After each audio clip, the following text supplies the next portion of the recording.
से बच्चों को नमस्कार। हम एनसीईआरटी क्लास 12 का 5th चैप्टर डिस्कस कर रहे हैं, कंटिन्यूटी एंड डिफरेंशियबिलिटी, सातत्य एवं अवकलनीयता। तो देखते हैं इसका नेक्स्ट क्वेश्चन। देखिए 5.1 एक्सरसाइज का पहला क्वेश्चन है। मैं जब तक क्वेश्चन पढ़ रहा हूं तब तक आपकी स्क्रीन पे उस क्वेश्चन फ्लैश हो रहा होगा इन इंग्लिश एंड हिंदी।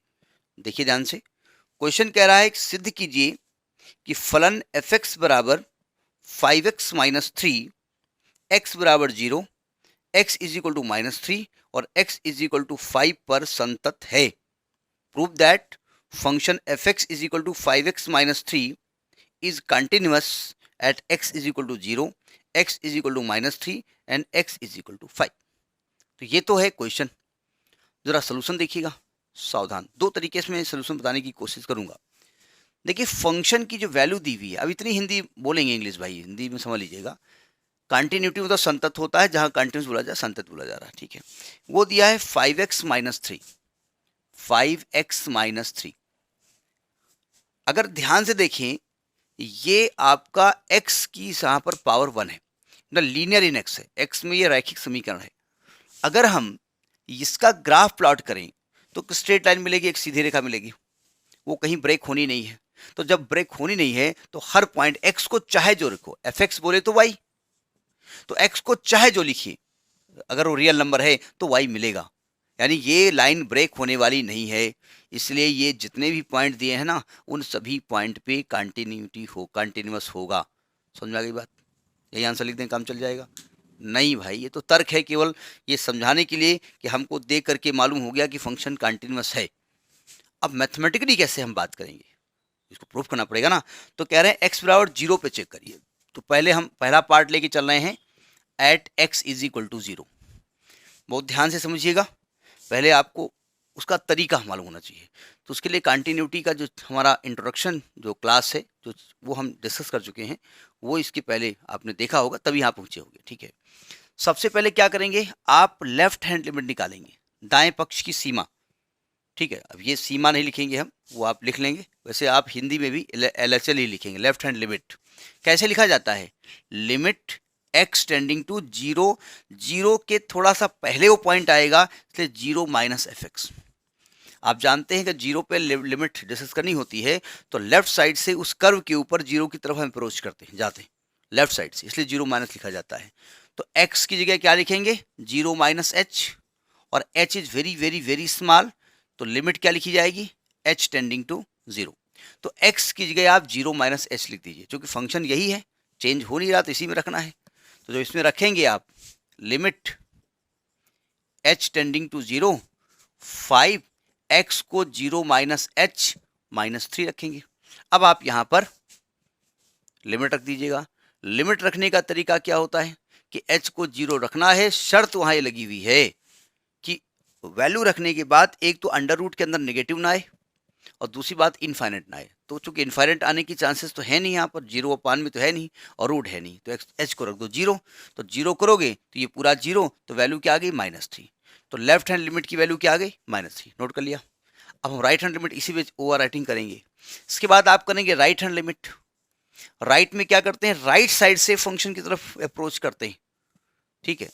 अभी मैं बताऊंगा क्या अप्रोच, क्या हम बताना क्या चाहते हैं।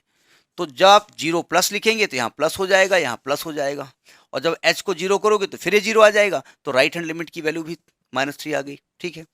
इसके बाद आप उस पर्टिकुलर पॉइंट पे निकालिए f0, डायरेक्ट x को 0 कर दीजिए, तभी -3 आएगा। तो आप क्या लिखेंगे, एज चूंकि f0 minus h is equal to f0 plus h is equal to f0, so function is continuous, अतः फलन सातत्य होगा। इस तरह न लिखना हो तो न लिखिए, आप ऐसे लिख दो, केवल ऐसे लिख दो, limit x tending to 0 f(x) बराबर f0। जब आप limit x tending to 0 f(x) लिखते हो तो इसका मतलब आप लेफ्ट हैंड लिमिट भी रख रहे हो और राइट हैंड लिमिट भी रख रहे हो। समझ में आई बात? तो ये हो गया 0 पे डिस्कस करने का तरीका, कैसे 0 पे आप डिस्कस करेंगे। फिर आपसे कह रहे हैं भाई -3 पे करिए, तो वहां भी कर रहे हैं। अब देखिए -3 पे हम डिस्कस कर रहे हैं, कैसे लिखेंगे, लिमिट पहले तो लेफ्ट हैंड लिमिट निकालेंगे। लेफ्ट हैंड लिमिट क्या लिखेंगे, लिमिट x टेंडिंग टू -3, इसकी खोपड़ी पे माइनस लगा दीजिए। खोपड़ी पे माइनस मतलब माइनस बोले तो 3 से पहले, यानी कि लेफ्ट हैंड साइड से -3 की तरफ अप्रोच कर रहे हैं fx। तो x जगह क्या लिखेंगे आप? x को लिखेंगे -3 माइनस h, और h is very very small, तो लिमिट h टेंडिंग टू 0। तो यहाँ x की जगह क्या रख दोगे? -3 माइनस h, तो ये आएगा limit h tending to 0 5 -3 minus h और -3। अब h को 0 कर दो, तो h को 0 करोगे तो कितना आएगा? -15 -3, यानी लेफ्ट हैंड लिमिट की वैल्यू क्या आ गई? -18। ठीक, अब राइट हैंड लिमिट निकालते हैं, यानी इस कर्व पर राइट साइड से -3 की तरफ अप्रोच कर रहे हैं। तो यहाँ पर जब राइट हैंड लिमिट निकालेंगे तो यहाँ पर -3 प्लस हो जाएगा, यहाँ भी प्लस हो जाएगा। ये ना बदल दीजिएगा, ये तो पॉइंट है जिस पॉइंट पे आप लिमिट निकालना चाहते हैं, यहाँ भी प्लस कर दीजिएगा। तो h को 0 करोगे तो तभी यही आंसर आएगा। तो ये आपकी राइट हैंड लिमिट हो गई। अब अगर उस पर्टिकुलर पॉइंट पे निकालना चाहते हो तो x को डायरेक्ट रख दो -3, तो -5 इंटू 3 -3 -15 -3 -18। तो आप क्या लिखेंगे कि limit x tending to -3 fx बराबर f -3। जब आप लिमिट रखते हैं तो इसका मतलब आप left hand limit equal to right hand limit कह रहे हैं, तभी वैल्यू आई है। ठीक है, तो ये किस पॉइंट पे चेक हो गया है? -3 पे। और इसके बाद आपसे 5 पे चेक करना बता रहे हैं, वो अपने आप करिएगा, 5 पे चेक कर लीजिएगा। अब देखिए सेकेंड क्वेश्चन। तो सेकेंड क्वेश्चन कह रहा है, जब तक हम क्वेश्चन पढ़ते हैं आपके स्क्रीन पे उसकी पिक्चर जो है फ्लैश हो रही होगी, देखिए इसको।